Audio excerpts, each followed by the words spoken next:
719 миллионов рублей составили долги по зарплате на 118 республиканских предприятиях в прошлом году. Об этом на заседании Госсобрания заявил прокурор Башкортостана Владимир Ведерников.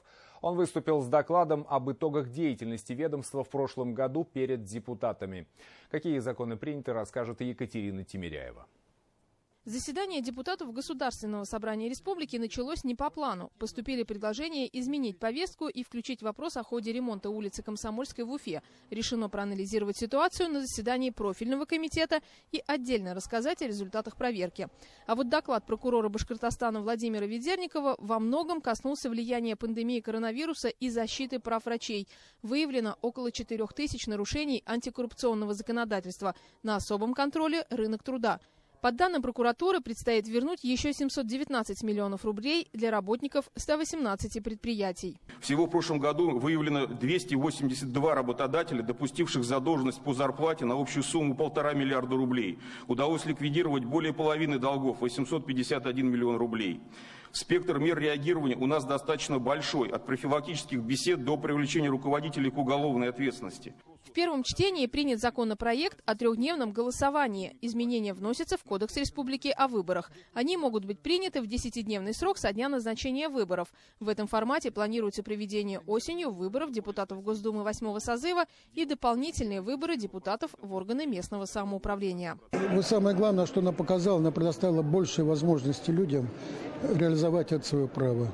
Ведь когда один день кто-то больной не в состоянии посетить избирательные участки, кто-то находился на выезде, тем более у нас достаточно большие категории людей задействованы на работах на Тюменском севере, в других регионах.